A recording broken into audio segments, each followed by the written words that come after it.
السلام علیکم ورحمۃ اللہ وبرکاتہ۔ نحمده ونصلي على رسوله الكريم۔ الحمد لله نحمده ونستعينه ونستغفره ونؤمن به ونتوكل عليه ونعوذ بالله من شرور أنفسنا ومن سيئات أعمالنا، من يهده الله فلا مضل له ومن يضلله فلا هادي له، ونشهد أن لا إله إلا الله وحده لا شريك له، ونشهد أن سيدنا وسندنا ونبينا ومولانا محمدا عبده ورسوله، وقال الله تبارك وتعالى في القرآن المجيد والفرقان الحميد: فأعوذ بالله من الشيطان الرجيم، بسم الله الرحمن الرحيم، لا يكلف الله نفسا إلا وسعها، وقال تعالى: فإن مع العسر يسرا، صدق الله العظيم وصدق رسوله النبي الكريم، ونحن على ذلك لمن الشاهدين والشاكرين۔ رب اشرح لي صدري ويسر لي أمري واحلل عقدة من لساني يفقه قولي، ربي زدني علما، ربي زدني علما، ربي زدنی علما۔ معزز سامعین، برادران اسلام، بڑی عظمت اور محبت کے ساتھ، شوق کے ساتھ، دل کی گہرائیوں سے میرے اور آپ کے آقا تاجدار مدینہ محمد مصطفیٰ احمد مجتبیٰ فخر موجودات سرکار دو عالم صلی اللہ علیہ وسلم پر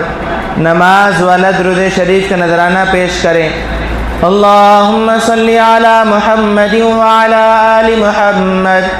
کما صلیت علی ابراہیم وعلی آل ابراہیم انک حمید مجید۔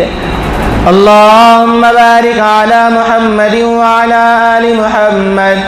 کما بارکت علی ابراہیم وعلی آل ابراہیم انک حمید مجید۔ محترم دوستو، بزرگو، اللہ تبارک و تعالی کا بے پناہ انعام و احسان اور اس کی بڑی مہربانی ہم پر ہوئی کہ اللہ تبارک و تعالی نے ہم تمام کو ایک اہم فریضہ ادا کرنے کے لیے یہاں پر جمع فرمایا، اور ساتھ ہی ساتھ تھوڑی دیر دین کی باتیں سننے کی، سمجھنے کی اللہ تبارک و تعالی نے توفیق نصیب فرمائی ہے۔ دوستو، بزرگو، دنیا کی زندگی بڑی مختصر ہے، اور بڑی مختصر سی زندگی کے لیے اللہ تبارک و تعالی نے مجھے اور آپ کو دنیا میں بھیجا ہے، اور یہ مختصر سی زندگی کے اندر ایسے اعمال کرنا ہے جس سے میرا اور آپ کا رب راضی ہو جائے، ایسے اعمال کرنا ہے جس سے میرے اور آپ کے آقا تاجدار مدینہ محمد الرسول اللہ صلی اللہ علیہ وسلم کو جب ہمارے اعمال پہنچائے جائیں تو دل کو سکون ملے۔ ایسے اعمال ہمیں کرتے ہوئے دنیا سے جانا ہے، اور کامیاب وہی ہوگا جو اس دنیا سے کلمہ لا الہ الا اللہ کو بچا کر لے جائے گا۔ کامیاب وہی ہوگا جس کی زندگی میں ایمان ہوگا، کامیاب وہی ہوگا جس کی زندگی میرے اور آپ کے آقا تاجدار مدینہ محمد الرسول اللہ صلی اللہ علیہ وسلم کے طریقے کے مطابق گزاری ہوگی۔ اور اگر اس کے علاوہ کی چیزیں اگر ہماری زندگی کے اندر ہیں تو پھر ہم کامیاب نہیں ہوں گے۔ کامیاب ہونے کے لیے اللہ نے ضابطہ اور قانون بنایا، اور وہ ضابطہ اور قانون یہ ہے کہ اللہ کا حکم ہماری زندگی میں ہونا چاہیے، اور آقا نامدار تاجدار مدینہ محمد الرسول اللہ صلی اللہ علیہ وسلم کے طریقے ہماری زندگی میں ہونے چاہیے، تبھی ہم کامیاب ہوں گے۔ اور اگر اس کے علاوہ اگر ہیں تو پھر ہمیں فوراً توبہ کرنی ہے، اللہ سے معافی مانگنی ہے۔ علماء فرماتے ہیں کہ اللہ تبارک و تعالی جنت میں گنہگاروں کو ڈالیں گے اور جہنم میں بھی گنہگاروں کو ڈالیں گے۔ اب پوچھا گیا، تفسیر معلوم کی گئی کہ بھئی جہنم میں گنہگار داخل ہوں گے، اور وہ گنہگار جو داخل ہوں گے کہ اس سے معلوم یہ ہوتا ہے کہ جہنم میں گنہگار داخل ہوں گے اسی لیے کہ انہوں نے غلطی کی ہے، گناہ کیا ہے، نافرمانی کی ہے۔ کہ فرمایا کہ تشریح کرتے ہوئے علماء کرام فرماتے ہیں کہ گنہگاروں کے اندر دو قسمیں ہیں، گنہگاروں کے اندر دو قسمیں ہیں۔ ایک وہ قسم ہے کہ جو گناہ کرنے کے بعد توبہ نہ کرے، ایک وہ قسم ہے جو گناہ کرنے کے بعد وہ یہ سمجھے کہ بھئی ابھی زندگی باقی ہے، ابھی زندگی باقی ہے، اور اپنے اندر تکبر پیدا کر لے، اپنے اندر انانیت پیدا کر لے، اپنے آپ کو یہ سوچنے لگے ارے بھئی گناہ کریں گے تو کیا ہوگا، گناہ کریں گے کیا ہوگا، گناہ کریں گے کیا ہوگا، مرنے کے بعد دیکھا جائے گا، جو ہے غلطی کی ہے، غلطی کی سزا ملے گی، غلطی کی سزا ہم بھگتیں گے، غلطی کی سزا ہم پائیں گے۔ اب ایسے لوگوں کو اللہ تبارک و تعالی جہنم میں ڈال دے گا، اور ایسے لوگوں میں شمار فرعون کا نام بھی ایسے لوگوں میں شمار ہوتا تھا۔ وہ اپنے آپ کو خدا کہتا تھا، وہ اپنے آپ کو سب کچھ کہتا تھا، لیکن جب دنیا سے جانے کا وقت آیا اللہ سے کہنے لگا کہ مولا مجھے معاف کر دے، مجھے معاف کر دے، اے موسیٰ کے رب مجھے معاف کر دے، مجھے معاف کر دے۔ اس موقع پر اللہ تبارک و تعالیٰ نے فرمایا جو مہلت تمہیں دی گئی تھی وہ مہلت ختم ہو چکی ہے، اب وہ مہلت دوبارہ نہیں ملے گی۔ ہمیں سے ہر ایک کے ساتھ یہی معاملہ ہے، جب تک موت کا فرشتہ ہمیں نظر نہیں آتا جب تک جو ہے کہ مہلت ہے، جب تک موت کا فرشتہ نظر نہیں آتا جب تک مہلت ہے، اور جب موت کا فرشتہ نظر آ جائے اس کے بعد مہلت نہیں ملے گی۔ اور جب تک سورج جو ہے کہ پچھم کی جانب سے نہیں نکلے گا جب تک مہلت ہے، اور جس دن سورج جو ہے کہ مغرب کی جانب سے اگر نکل جائے اس دن مہلت ختم ہو جائے گی، اس دن مہلت ختم ہو جائے گی۔ مہلت کی ایک نشانی بتلائی گئی، اور آگے فرمایا گیا کہ اسی طریقے سے جنت میں اللہ تبارک و تعالیٰ گنہگاروں کو ڈالیں گے، اور وہ کیسے کہ فرمایا کہ گناہ ہو گیا، گناہ ہو گیا، گناہ ہونے کے بعد پیشانی پہ بل آنے لگے، گناہ ہونے کے بعد آنکھوں سے آنسو جاری ہونے لگے، گناہ ہونے کے بعد دل میں ندامت پیدا ہو جائے، گناہ ہونے کے بعد دل میں شرمندگی پیدا ہو جائے، گناہ ہونے کے بعد اللہ کا خیال، اللہ کا ڈر اور خوف پیدا ہو جائے کہ جب آدمی گناہ کرنے کے بعد اللہ کے ڈر کو پیدا کرتا ہے، اللہ کی شرمندگی اس کے سامنے آ جاتی ہے اور وہ فوراً اللہ کے سامنے توبہ کرتا ہے، اللہ کو اس کی یہ ادا بہت زیادہ پسند آتی ہے، اور صرف اللہ اس کے اس وقت کے گناہ کو نہیں بلکہ اس کی زندگی کے سارے پچھلے گناہوں کو معاف کر دیتا ہے۔ پیارے آقا تاجدار مدینہ محمد الرسول اللہ صلی اللہ علیہ وسلم نے فرمایا سب سے بہترین گنہگار وہ ہے جو گناہ کرنے کے بعد توبہ کر لے، غلطی کرنے کے بعد معافی مانگ لے، غلطی کرنے کے بعد معافی مانگ لے، معافی مانگنے میں شرمائے نہیں، معافی مانگنے میں شرمائے نہیں، گناہ کرتے ہوئے آدمی شرماتا نہیں تو پھر معافی مانگنے میں شرمانے کی وجہ کیا ہے؟ معافی مانگنے میں شرمانے کی وجہ کیا ہے؟ انسان ہے، انسان کو اللہ نے غلطیوں کا پتلا بنایا ہے، غلطی کرنے کی صفت انسان کے اندر اللہ نے رکھی ہے،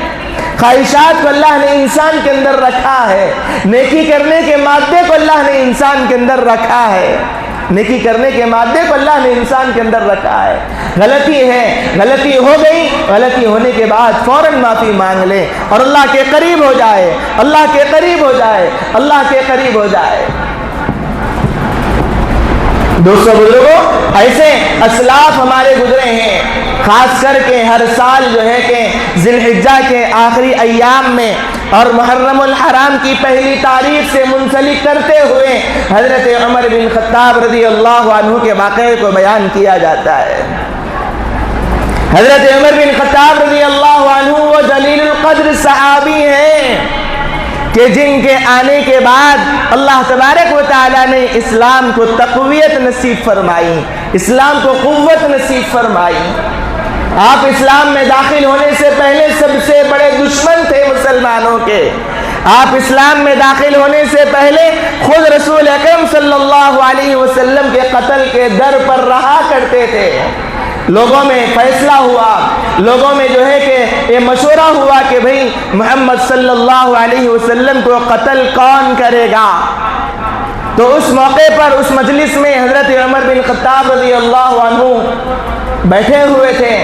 آپ کھڑے ہوئے اور کھڑے ہو کر کہا کہ میں محمد صلی اللہ علیہ وسلم کو قتل کروں گا، میں محمد کو قتل کروں گا۔ لوگوں نے واہوائی کہی، لوگوں نے شاباشی دی اور لوگوں نے جذبہ دلایا اور کہا کہ عمر، ہو نہ ہو یہ طاقت صرف اور صرف تمہارے اندر ہے، تم ہی محمد کو قتل کر سکتے ہو۔ قتل کے ارادے سے نکلے، قتل کے ارادے سے نکلے۔ راستے میں حضرت سعد بن وقاص رضی اللہ عنہ سے ملاقات ہوئی۔ حضرت سعد رضی اللہ عنہ سے ملاقات ہوئی تو حضرت سعد رضی اللہ عنہ نے حضرت عمر سے فرمایا، اے عمر کہاں جا رہے ہو؟ عمر نے کہا کہ میں محمد کو قتل کرنے کے لیے جا رہا ہوں، نعوذ باللہ من ذالک۔ حضرت سعد رضی اللہ عنہ نے فوراً کہا کہ تم کیسے بنو ہاشم سے اطمینان ہو گئے؟ وہ بدلے میں تمہیں قتل نہیں کریں گے؟ جو آپ صلی اللہ علیہ وسلم کا خاندان ہے، جو آپ صلی اللہ علیہ وسلم کے قبیلے کے لوگ ہیں، وہ بدلے میں تجھے قتل نہیں کریں گے؟ دونوں میں آپس میں باتیں ہو رہی تھیں۔ حضرت عمر رضی اللہ عنہ کی فراست، یعنی انسان کو دیکھ کر سمجھ جاتے تھے۔ اسلام لانے سے پہلے بھی یہ خصوصیت ان کے اندر موجود تھی اور انسان کو دیکھ کر سمجھ گئے اور کہنے لگے کہ اے سعد، ایسے لگتا ہے کہ تو بھی بددین ہو گیا، تو بھی جو ہے کہ اسلام کے اندر داخل ہو گیا، اپنے آبا و اجداد کے دین کو چھوڑ کر جو ہے کہ اسلام میں تو داخل ہو گیا۔ حضرت سعد رضی اللہ عنہ فوراً کہنے لگے، اے عمر، اگر اسلام سچا مذہب ہے تو پھر میں اسلام میں داخل ہونے سے مجھے کوئی نہیں روک سکتا ہے، مجھے کوئی نہیں روک سکتا ہے۔ جیسے ہی یہ سننا تھا فوراً حضرت عمر نے اپنی تلوار کو نکالا اور نکال کر کے کہا کہ اے سعد، پہلے تجھے نمٹا دوں پھر بعد میں محمد کو دیکھیں گے۔ دونوں میں حضرت سعد رضی اللہ عنہ بھی اپنی تلوار کو نکالے اور دونوں میں آپس میں مقابلہ ہونے والا تھا۔ حضرت سعد نے فوراً فرمایا، اے عمر، پہلے جا کے اپنے گھر کی خبر تو لے، پہلے جا کے اپنے گھر کی خبر تو لے۔ معلوم یہ ہوا ہے تیری بہن اور بہنوئی دونوں اسلام میں داخل ہو چکے ہیں۔ حضرت عمر رضی اللہ عنہ غصے میں، بڑے جلال میں، اور جو ہے کہ فوراً اپنے گھر کی طرف دوڑتے ہیں۔ اب جب گھر کی طرف پہنچتے ہیں تو اندر سے آواز آتی ہے قرآن کے پڑھنے کی۔ جیسے ہی گھر پہ دستک دیا، بہن سمجھ گئی کہ ہو نہ ہو کہ یہ حضرت عمر کی جو ہے کہ دستک ہے۔ عمر بڑے جلال میں ہیں، غصے میں ہیں، اور اس موقع پر حضرت خباب رضی اللہ عنہ حضرت عمر رضی اللہ عنہ کی بہن کو اور ان کی بہنوئی کو قرآن پڑھا رہے تھے۔ اب جیسے ہی حضرت ان کی بہن نے دیکھا تو فوراً کہا کہ خباب آپ اندر چھپ جاؤ، اندر چلے جاؤ، تاکہ عمر بڑے جلال میں معلوم ہوتے ہیں، بڑے غصے میں معلوم ہوتے ہیں۔ حضرت خباب جلدی ہی سے اندر چلے گئے۔ جو صحیفے پہ قرآن لکھا ہوا تھا، جن اوراق پہ قرآن لکھا ہوا تھا، وہ قرآن جلدی ہی میں وہیں پر رہ گیا، اور بہنوئی دونوں مل کر دروازے کو کھولا۔ جیسے ہی دروازے کو کھولا، حضرت عمر نے اس زور سے اپنی بہن کو تماچا مارا کے چہرے سے خون نکلنا شروع ہو گیا۔ حضرت عمر کی بہن اسی موقع پر بے ہوش ہو گئی اور بے ہوش ہو کر گر گئی، اور اس کے بعد بہن بھی کو داڑھی پکڑ کر اس زور سے مارا، اتنی زور سے مارا کہ وہ بھی لہو لہان ہو گئے۔ اس کے بعد حضرت عمر کی بہن حضرت عمر سے کہتی ہے، اے عمر، ہمیں اس لیے مارا جاتا ہے کہ ہم اسلام میں داخل ہو گئے؟ ارے جب تم اسلام کے دشمن ہو سکتے ہو تو پھر میں بھی تیرا ہی خون ہوں، میں بھی جو ہے کہ تیری ہی نسل سے میرا تعلق ہے۔ جب تو ہمیں مارتا ہے، جب تو ہمیں مار سکتا ہے اسلام میں داخل ہونے سے، تو پھر اے عمر کے سن لے کہ میں بھی تیری ہی بہن ہوں۔ جب تک یہ جسم میں جان ہے میں اسلام کو نہیں چھوڑوں گی، اگر تیرے پاس دم ہے تو میری جان کو لے لے۔ یہ جملہ کہنا تھا۔ حضرت عمر اور زیادہ جلال میں آ گئے، اور تھوڑی دیر جو ہے کہ دونوں میں آپس میں تکرار ہوئی، اور آپس میں ایک دوسرے کو جو ہے کہ مارا گیا۔ پھر اس کے بعد تھوڑی دیر کے بعد غصہ ٹھنڈا ہوا، اور غصہ ٹھنڈا ہونے کے بعد دیکھا کہ بہن لہو لہان ہے۔ بہن کو بلایا اور بلا کر اپنی سینے سے لگایا اور کہا کہ اے میری بہن، یہ تو بتا دے کہ کیا کر رہے تھے، کیا پڑھ رہے تھے، لاؤ میرے سامنے پیش کرو۔ حضرت عمر کی بہن نے کہا کہ تو ابھی ناپاک ہے، جاؤ جا کر پہلے غسل کرو، پاکی اختیار کرو، پھر آنا۔ حضرت عمر کو لے جایا گیا اور غسل دیا گیا، اور اس کے بعد آتے ہیں اور جو صحیفے پہ قرآن لکھا ہوا تھا وہ صحیفہ حضرت عمر کے سامنے پیش کیا جاتا ہے۔ حضرت عمر عربی کو جاننے والے تھے اور قرآن عربی میں لکھا ہوا تھا۔ جب قرآن کو سامنے پیش کیا گیا، سورہ طٰہٰ کی آیتیں لکھی ہوئی ہے، سورہ طٰہٰ کی 10 آیتوں کو حضرت عمر رضی اللہ عنہ نے پڑھا، دل کی دنیا بدل گئی، دل کی کیفیت بدل گئی، دل کی کیفیت بدل گئی۔ فوراً اپنی زبان سے کہنے لگے، مجھے بھی محمد صلی اللہ علیہ وسلم کے پاس لے چلو، یہ سننا تھا۔ خوشی کے آنسو، بہن اور بہنوئی کی آنکھوں سے آنسو نکلنے لگے، اور حضرت خباب رضی اللہ عنہ اندر چھپے ہوئے تھے، اندر سے باہر آئے اور باہر آ کر کہا کہ مبارک ہو عمر، کہ ایسے معلوم ہوتا ہے کہ گزشتہ رات یعنی جمعرات کی رات اللہ کے رسول صلی اللہ علیہ وسلم نے اللہ کے دربار میں دعا کی تھی اور کہا تھا اللہ تبارک و تعالیٰ سے کہ مولا عمر بن خطاب کو، یا پھر عمر بن ہشام ابو جہل کا نام تھا، ابو جہل بھی اس زمانے کے بڑے طاقتور لوگوں میں مانا جاتا تھا، اور حضرت عمر بن خطاب رضی اللہ عنہ بھی بڑے طاقتور لوگوں میں مانے جاتے تھے۔ اللہ کے رسول نے دعا کی اور کہا کہ مولا یہ دونوں میں سے کسی ایک کو اسلام کی ہدایت دے دینا، اسلام کی توفیق دے دینا، تاکہ اسلام کو تقویت مل جائے، اسلام کو تقویت مل جائے۔ ایسے حضرت خباب رضی اللہ عنہ کہنے لگے، ایسے لگتا ہے عمر اللہ کے رسول کی وہ دعا تیرے حق میں قبول ہو گئی۔ گزشتہ دن، اس کے بعد کا جو دن تھا وہ دن جمعہ کا دن تھا،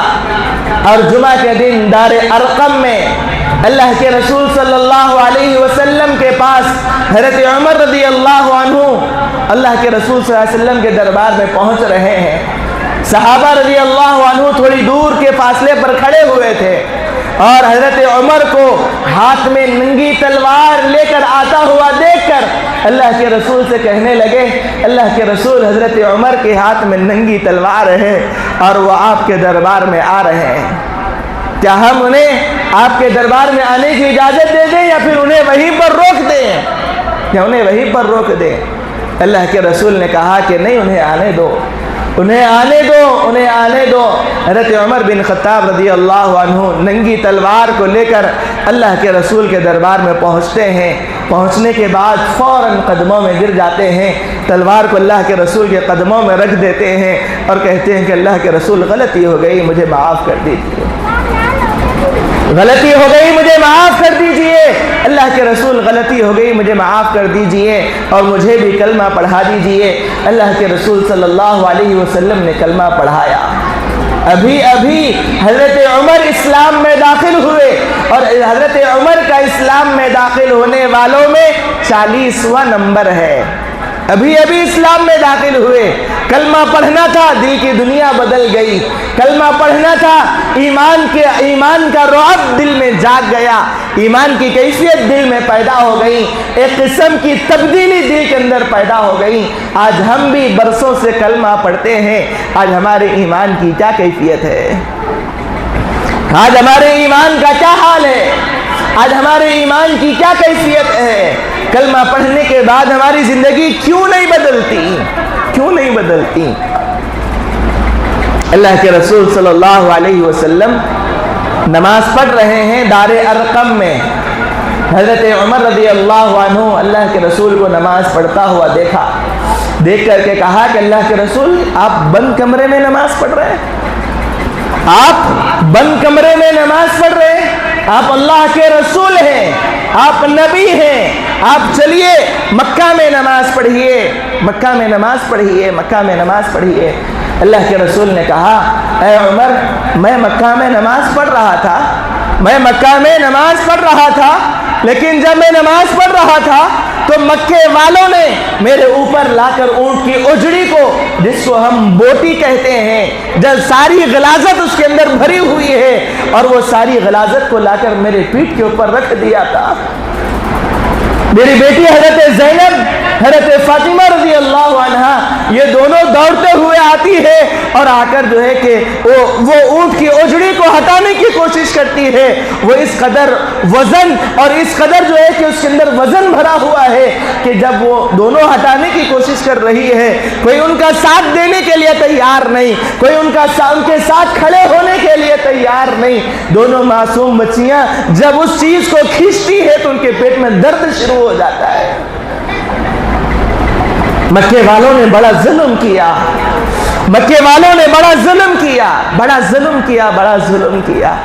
میں نے عمر مجھے یہیں پر نماز پڑھنے دو، مجھے یہیں پر نماز پڑھنے دو۔ حضرت عمر رضی اللہ عنہ اپنی وہ تلوار کو اٹھاتے ہیں اور اٹھا کر کہتے ہیں اللہ کے رسول آپ میرے ساتھ چلیے، مکہ مکرمہ میں کس کی مجال جو آپ کو نماز پڑھنے سے روکے، جو آپ کو نماز پڑھنے سے روکیں۔ اللہ کے رسول کو اپنے ساتھ لے کر مکے میں داخل ہوتے ہیں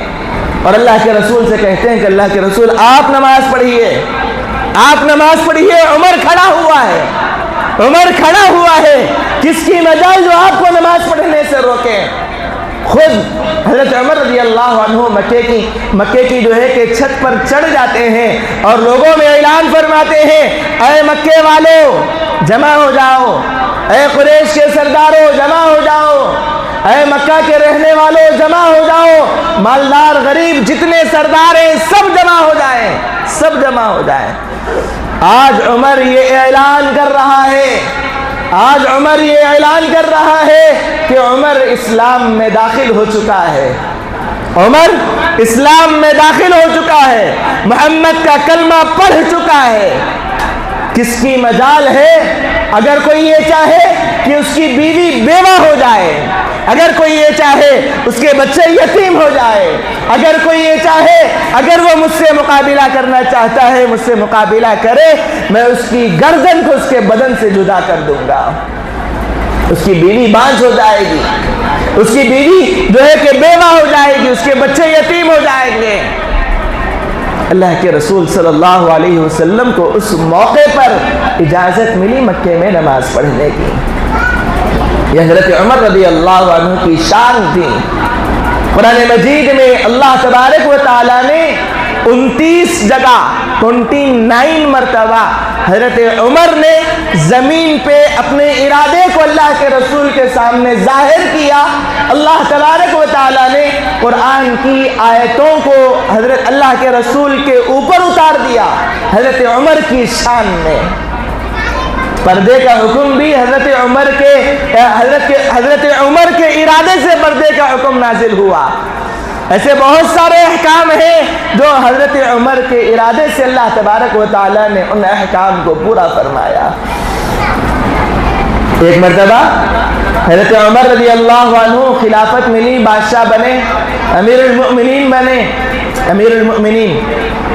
اور امیر المؤمنین بننے کے بعد ایک آدمی آتا ہے اور آ کر کہتا ہے کہ امیر المؤمنین میرا فیصلہ کر دو، میرا فیصلہ کر دو۔ حضرت عمر رضی اللہ عنہ فوراً اس آدمی کو تماچا مارتے ہیں، اور تماچا مارنے کے بعد پھر اپنے روم کے اپنے کمرے کے اندر چلے جاتے ہیں۔ پھر تھوڑی دیر میں خیال ہوتا ہے کہ میں نے اس آدمی پر ظلم کیا۔ فوراً اس آدمی کو بلایا جاتا ہے، اور بلانے کے بعد اس آدمی سے کہا جاتا ہے کہ اے فلاں کہ تم مجھ سے بدلہ لے لو، تم مجھ سے بدلہ لے لو، تم مجھ سے بدلہ لے لو، کہ تم مجھے تماچا مار لو، کہ تاکہ کل قیامت کے دن اللہ کو جواب دینا نہ پڑے، کل قیامت کے دن اللہ کو جواب دینا نہ پڑے، اور اللہ کے سامنے کہیں میں رسوا نہ ہو جاؤں۔ اللہ کے رسول صلی اللہ علیہ وسلم مجھ سے پوچھیں گے اے عمر تجھے ساری خلافت سونپ کے آیا تھا، تو نے اپنے ماتحت کے لوگوں کے اوپر ظلم کرتا ہے، اپنے ماتحت کے لوگوں پر ظلم کرتا ہے۔ فوراً اپنے ہاتھ کو تنبیہ کر رہے ہیں، اپنی زبان کو ٹوک رہے ہیں، اور وہ صحابی سے کہتے ہیں کہ بھائی مجھے بدلہ لے لے، مجھ سے بدلہ لے لے، مجھ سے بدلہ لے لے۔ وہ صحابی کہنے لگے اے امیر المؤمنین اللہ کے واسطے میں نے تمہیں معاف کر دیا، اللہ کے واسطے میں نے تمہیں معاف کر دیا۔ ایک مرتبہ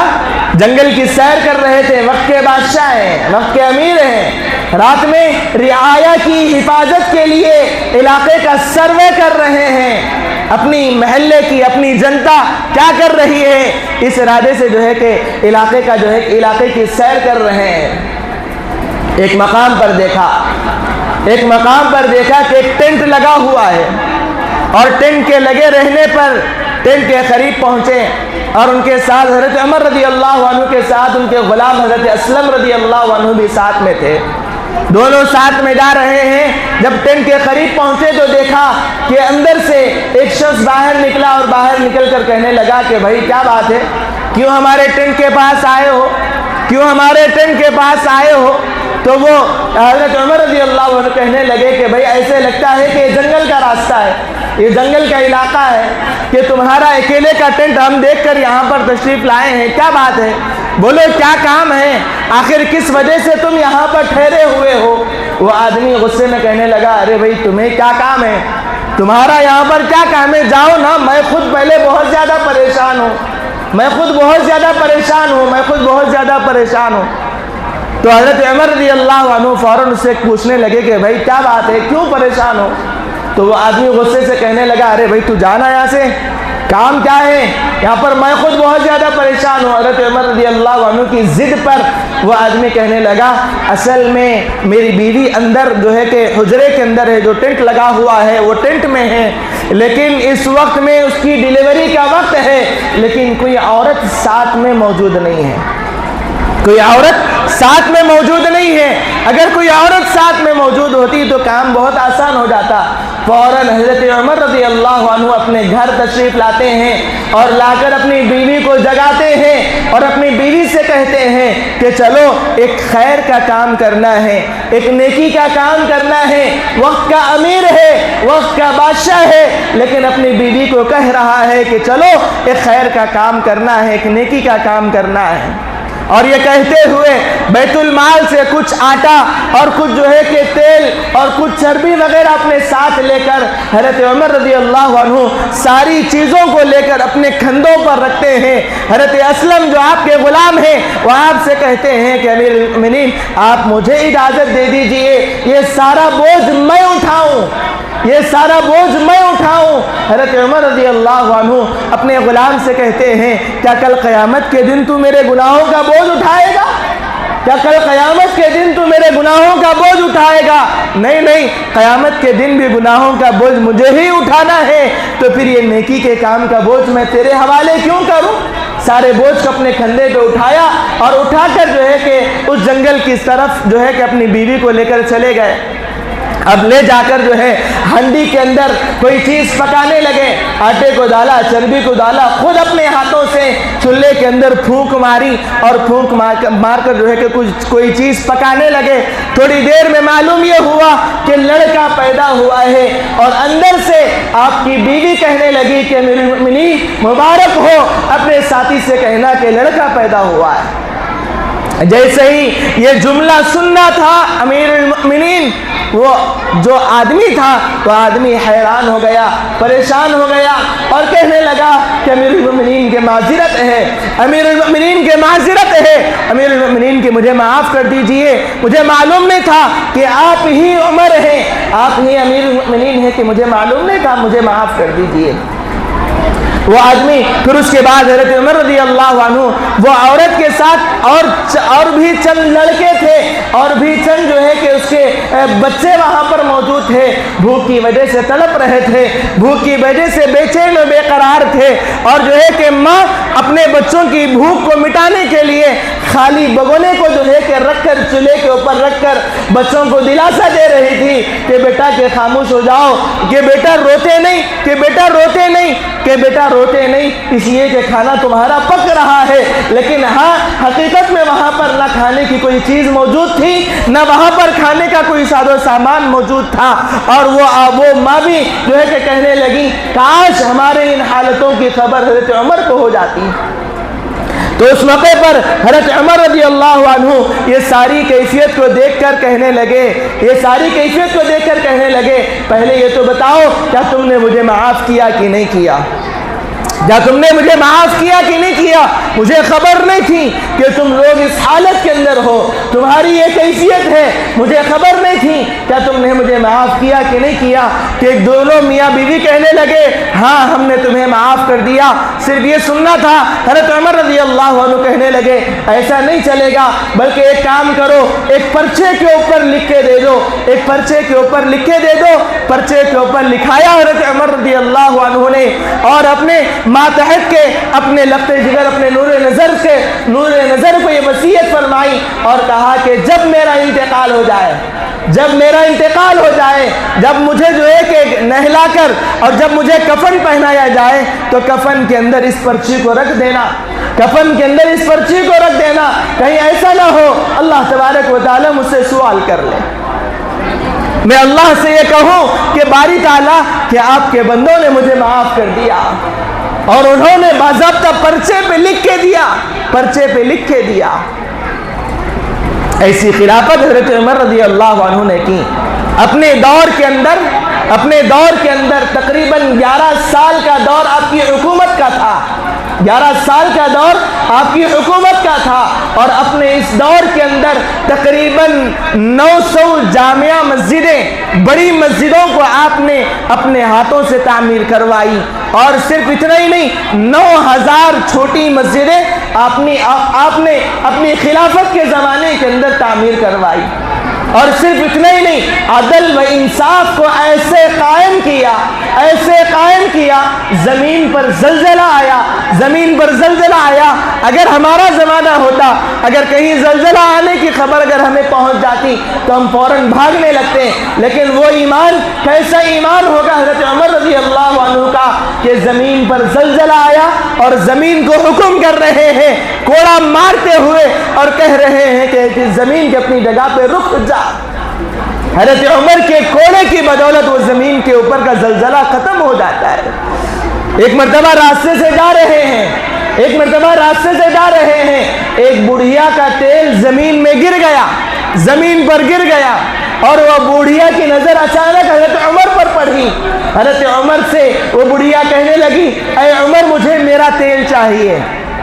مجھے میرا تیل چاہیے۔ حضرت عمر رضی اللہ عنہ اس بڑھیا سے کہنے لگے کہ چلو بیت المال چلو، بیت المال سے تمہارا تیل تمہیں دلوا دوں۔ وہ بڑھیا کہنے لگی کہ نہیں مجھے بیت المال سے نہیں چاہیے، بلکہ مجھے میرا تیل چاہیے، جو تیل میرا زمین پہ گرا ہے۔ زمین کو حضرت عمر نے حکم دیا، زمین نے وہ تیل اگل دیا، جتنا تیل زمین میں گرا تھا وہ سارا کا سارا تیل اس بڑھیا کے برتن میں آ گرا۔ یہ حضرت عمر رضی اللہ عنہ کی ایمان کی طاقت تھی۔ حضرت عمر رضی اللہ عنہ کے خلافت کے زمانے میں ایک علاقے کے اندر یہ رواج تھا، حضرت عمر نے اپنے قاصد کو حضرت عبداللہ بن مسعود رضی اللہ عنہ کو وہ علاقے کا گورنر بنا کر بھیجا۔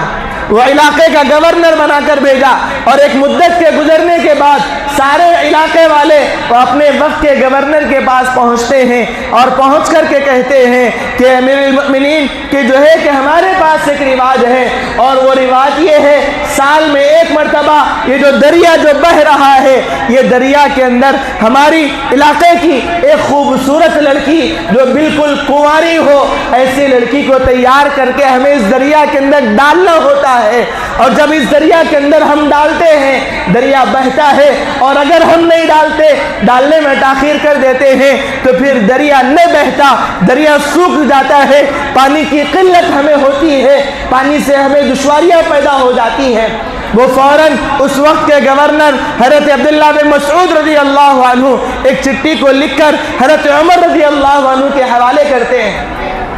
حضرت عمر رضی اللہ عنہ کے پاس جیسے ہی وہ چٹھی پہنچتی ہے، پہنچنے کے بعد حضرت عمر رضی اللہ عنہ جواب میں بسم اللہ الرحمن الرحیم لکھ کر کے فرماتے ہیں، اے دریا اگر تو اللہ کے حکم سے بہتا ہے تو پھر بہنا شروع کر دے، اور اگر تو جو ہے کہ صرف دنیا والوں کے واسطے یا پھر جو ہے کہ تو اگر اپنی مرضی سے بہتا ہے تو پھر تیری یہاں پر ضرورت نہیں۔ صرف یہ جملہ لکھا اور یہ چٹھی کو حضرت عبداللہ بن مسعود رضی اللہ عنہ کے حوالے کر دیا، قاصد لے جا کر پہنچا دیتا ہے اور یہ پیغام دیتا ہے اس چٹھی کو لے جاؤ اور دریا کے اندر ڈال دو۔ جیسے ہی وہ چٹھی دریا کے اندر ڈال دی گئی، دریا جو ہے کہ آٹومیٹک بہنا شروع کر دیا۔ تقریباً 1400 سال کا عرصہ گزر گیا اور آج بھی وہ دریا بہ رہا ہے۔ یہ حضرت عمر رضی اللہ عنہ کی ایمان کی طاقت تھی۔ دوستو بزرگوں، آج حضرت عمر رضی اللہ عنہ ایک مرتبہ اللہ کے رسول صلی اللہ علیہ وسلم کے زمانے میں حضرت عمر ایسے اور اللہ کے رسول میں ابو بکر ایسے جو ہے کہ گلی کے اندر داخل ہوئے، یہ جانب سے اللہ کے رسول آئے اور یہ جانب سے حضرت عمر داخل ہو رہے ہیں۔ حضرت عمر کی حالت کو دیکھ کر اللہ کے رسول صلی اللہ علیہ وسلم مسکرانے لگے۔ حضرت عمر رضی اللہ عنہ اللہ کے رسول کے پاس پہنچ کر کہتے ہیں کہ اللہ کے رسول کیا بات ہے، آپ کیوں مسکرا رہے ہیں؟ کیا کوئی غلطی میرے اندر محسوس ہو رہی ہے یا پھر کوئی چیز میرے اندر ایسی پیدا ہو گئی کہ جو نہیں ہونا چاہیے؟ اللہ کے رسول صلی اللہ علیہ وسلم نے فرمایا، عمر اصل میں بات یہ ہے جیسے ہی تم نے اس گلی کے اندر قدم رکھا، جو شیطان تمہارے ساتھ تھا، تمہارے داخل ہونے پر وہ شیطان تم سے دور بھاگ گیا۔ اس گلی سے جو شیطان تھا وہ شیطان دور بھاگ گیا۔ اس عمل کو دیکھ کر میں مسکرا رہا ہوں۔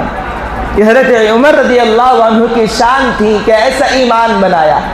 خود ایک مرتبہ حضرت عمر رضی اللہ عنہ کہنے لگے، اے عمر، ایک زمانہ وہ تھا جس زمانے میں حضرت عمر کی پھوپھی آپ کو اونٹ چرانے کے لیے بھیجا کرتی تھی، لیکن 40 لے جاتے 30 واپس لے کے آتے، 40 لے جاتے 30 واپس لے کے آتے، کبھی 40 لے جاتے 35 واپس لے کے آتے، کبھی 40 لے جاتے، کبھی 2-4 اونٹ گما دیتے یا پھر بھول کے آ جاتے۔ اس لیے کہ حضرت عمر کو اس وقت میں گنتی نہیں آتی تھی، گننا نہیں آتا تھا، لیکن وہ اس عمل کو یاد کرتے ہوئے حضرت عمر رضی اللہ عنہ رونے لگتے اور کہنے لگتے کہ ایک وہ زمانہ تھا جس زمانے میں پھوپھی کے ڈانٹ کھانے پڑتے تھے، لیکن اللہ نے اس ایمان کی بدولت، اس کلمے کی بدولت اللہ نے ملک کا حکمران بنا دیا۔ اور صرف اتنا ہی نہیں، حضرت عمر رضی اللہ عنہ بیت المقدس کو فتح کیا، بیت المقدس کو، مسجد اقصی کو فتح کیا۔ جنگ نہیں لڑا، جنگ نہیں، آپس میں مقابلہ نہیں کرا، آپس میں جو ہے کہ تیر اور تلوار نہیں نکلے، بلکہ صرف آپ کے اخلاق کو دیکھ کر، آپ کے کردار کو دیکھ کر، آپ کے عمل کو دیکھ کر بیت المقدس پہ جو لوگ حکمران تھے ساروں نے خزانوں کی چابیاں آپ کے قدموں میں ڈال دی۔ یہ حضرت عمر رضی اللہ عنہ کی شان ہے۔ دوستو بزرگوں، ایسے اور بھی بہت سارے واقعات ہیں جو انشاءاللہ آئندہ جمعے آپ حضرات کے سامنے بیان کیا جائے گا، لیکن ساری باتوں کا خلاصہ اور کلام یہ ہے کہ میری اور آپ کی زندگی حضرت عمر کے جیسی بن جائے۔ میرے اور آپ کا ایمان حضرت عمر کے جیسے ایمان جیسا بن جائے۔ ساری باتوں کا خلاصہ یہ ہے، غلطی ہو جائے فوراً توبہ کر لے، غلطی ہو جائے فوراً معافی مانگ لے، غلطی گناہ ہو جائے فوراً اللہ کے دربار میں رجوع ہو جائے کہ مولا غلطی ہو گئی، تو مجھے معاف کر دے، تو مجھے معاف کر دے۔ دنیا والوں کے ساتھ معافی دنیا ہی کے اندر معافی مانگ لینی چاہیے، کہیں ایسا نہ ہو کہ کل قیامت کے دن ہماری نیکیاں ان کے حوالے کر دی جائے، کہیں ایسا نہ ہو کہ ہماری نیکیاں، ہمارے نیک اعمال جو کتنے ہیں معلوم نہیں ہیں، کتنے قبول ہو رہے وہ بھی معلوم نہیں ہے، لیکن اتنے مختصر نیکیاں، اتنے مختصر نیک اعمال دوسروں کے حوالے ہو جائیں اور دوسروں کے گناہ ہمارے سر پر ڈال دیا جائے، کہ ایسا نہ ہو۔ غلطی ہو گئی، انسان ہے، غلطی ہو جاتی ہے، گناہ ہو جاتے ہیں، گناہ ہونے کے بعد یہ نہیں فلاں دوست سے جا کے بول رہے ارے بھائی میں فلاں بہت بڑا کام کر کے آ گیا، اس کو چھیڑ کے آ گیا، اس کا ویڈیو بنا کے لا لیا اور اس کا جو ہے کہ اس کے ساتھ ٹائم پاس کر کے آ گیا، آج وہ مجھے ملنے کے لیے بلائی تھی، آج وہ مجھ سے ملاقات کرنے کے لیے بلائی تھی، آ کے دوستوں سے بڑے شوق اور جذبے کے ساتھ دوستوں کے ساتھ میں بیان کر رہے، ایسا نہیں، غلطی ہو گئی، اللہ سے معافی مانگو کہ مولا غلطی ہو گئی، زنا مجھے نہیں کرنا تھا، زنا مجھ سے ہو گیا، مولا تو مجھے معاف کر دے، مولا تو مجھے معاف کر دے۔ اللہ کے در پہ روتے ہوئے گڑ گڑاؤ، اللہ تبارک و تعالی وہ گناہ کو بھلا دیں گے، زمین کے اس حصے سے وہ گناہ کو بھلا دیں گے، آسمان کے وہ حصوں سے جہاں سے یہ گناہ اللہ کے دربار میں پیش کیا گیا تھا، اللہ تبارک و تعالی وہاں سے بھلا دیں گے جن گناہوں کو فرشتے اپنے رجسٹروں کے اندر لکھا کرتے ہیں۔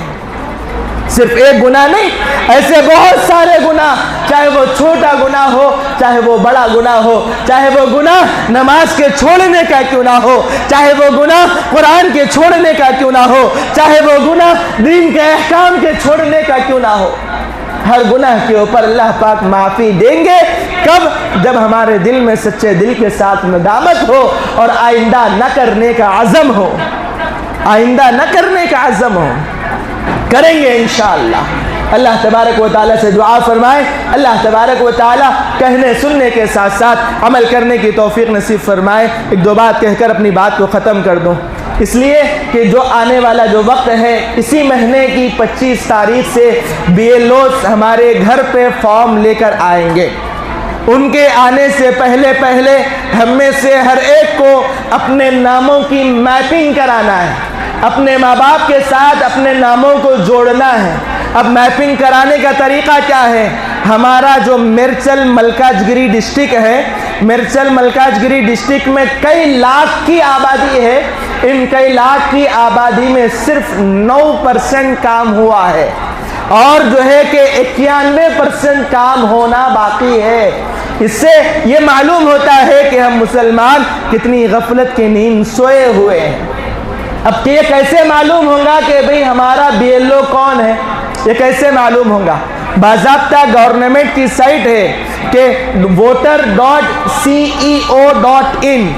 کے نام سے اس سائٹ پر ہم جائیں، وہاں پر ہمیں لاگ ان کرنے کی ضرورت نہیں، جیسے ہی نیچے ہم اس کو اسکرول کریں گے وہاں پر MLA MP کی ووٹر لسٹ وہاں پر بتائی جائے گی، وہاں پر جائیں گے، جا کر ہم اپنے ووٹر ID کارڈ کا نمبر ماریں گے، جو NVT نمبر ہوتا ہے، UTA نمبر ہوتا ہے، اس نمبر کو ہم وہاں پر داخل کریں گے۔ وہاں پر داخل کرنے کے بعد ایک کیپچر وہاں پر لکھا ہوا ہوتا ہے، 5 نمبروں کا، 6 نمبروں کا، جیسے ہی ہم اس کو لکھ کر اس کے اندر انٹر کریں گے وہاں پر ہماری ساری ڈیٹیلز آ جائے گی، ہمارا نام، ہمارے باپ کا نام، ہمارا گھر کا ایڈریس، ہم جو اسکول میں جا کر ہم ووٹ ڈالتے ہیں وہ اسکول کے روم کا جو BLO ہے، جس BLO کے تحت ہمارا نام آتا ہے، اس BLO کا کانٹیکٹ نمبر وہاں پر لکھا ہوا ہوتا ہے، اس BLO سے ہم کانٹیکٹ کریں اور کانٹیکٹ کر کر جو ہے کہ ہم اپنے ناموں کی میپنگ کرا لیں۔ یہ کام ضرور کرانا ہے۔ گزشتہ چند دن پہلے جو ہمارے ملک میں الیکشنز ہوئے اور الیکشنز ہونے کے بعد جو گورنمنٹ وہاں پر بنی ہے، وہ گورنمنٹ نے یہ اعلان کیا اگر کسی کا نام 2002 کی لسٹ میں نہیں آتا ہے، SIR میں نام نہیں آتا ہے، تو ان کے اوپر جو بینک پاس بک بنی ہوگی وہ بینک پاس بک کو ہم کینسل کریں گے۔ گورنمنٹ سے کوئی ان کو پینشن نہیں دیا جائے گا اور گورنمنٹ سے کوئی ڈبل بیڈ روم کا اسکیم ان کے نام نہیں کیا جائے گا. اور یہاں تک کہ انہوں نے کہا اگر ان کا راشن کارڈ ہو تو وہ راشن کارڈ بھی ہم کینسل کر سکتے ہیں، وہ اتھارٹی ہمارے پاس موجود ہے. کہیں ایسا نہ ہو ہمارے حکمران بھی بدل جائے، ہمارے حکمران بھی بدل جائے اور یہ ظالم قانون ہمارے درمیان میں نافذ ہو جائے اور ہمیں بھی اس موقع پر رسوائی کا سامنا کرنا پڑ سکتا ہے. اس لیے بہتر یہ ہے کہ ہم یہ کام کو دلجوئی کے ساتھ، ہم اس کام کو فکر کے ساتھ، جس طریقے سے گزشتہ چند سال پہلے بارش ہوئی تھی اور بارش کے بعد حکومت نے یہ اعلان کیا جس کا گھر متاثر ہوا ہے ہم اس کو 10,000 روپے دیں گے. تو جس کا گھر متاثر نہیں ہوا وہ لوگ بھی لائنوں میں ٹھہر کر بڑی قطار کے ساتھ 10,000 روپے لینے کی فکر میں تھے. اور اگر حکومت یہ اعلان کر دے جو یہ کام کرائے گا ہم اس کو فری میں گیس دیں گے. چند دن پہلے ڈبل بیڈ روم کے انکوائریز ہو رہے تھے، بہت سارے لوگ جن کا نام نہیں ہے وہ بھی آ کے لائن میں ٹھہرے ہوئے ہیں، جن کا نام نہیں ہے وہ بھی آ کے لائن میں ٹھہرے ہوئے ہیں. اگر ان سے پوچھا جائے بھئی آپ کا نام نہیں ہے پھر آپ آ کے لائن میں کیوں ٹھہرے، تو زبان پہ ایک ہی جملہ تھا، جب ساروں کو ملیں گا تو مجھے بھی ملیں گا، ساروں کو ملیں گا تو پھر مجھے بھی ملیں گا. ارے بھئی جب ساری چیزوں کے پیچھے جد و جہد کر رہے ہیں تو پھر اس کام کے پیچھے جد و جہد کیوں نہیں؟ اس سیار کا کام بڑا امپورٹنٹ کام ہے، ہم میں سے ہر ایک کو بڑی جد و جہد کے ساتھ یہ کام کرنا ہے، بڑی فکروں کے ساتھ یہ کام کرنا ہے. اور جن کا نام 2002 کی لسٹ میں نام نہیں آیا پھر ان کے لیے باضابطہ دوسری بہت ساری چیزیں ہیں جس کے ذریعے سے گراف لسٹ کے اندر اپنے نام کو داخل کرا سکتے ہیں. تو یہ سارے کام BLOs کے آنے سے پہلے ہمیں کرنا ہے. کریں گے انشاءاللہ، کریں گے انشاءاللہ. ارے زور سے بولو، کریں گے انشاءاللہ، ہر کوئی کریں گے انشاءاللہ. اگر ہمیں آتا ہے ہمارا خود کا کریں گے اور جس کو نہیں آ رہا اس کا بھی کام ہم کریں گے انشاءاللہ، کریں گے انشاءاللہ. اللہ تعالی عمل کی توفیق نصیب فرمائے. آمین. وآخر دعوانا ان الحمدللہ رب العالمین.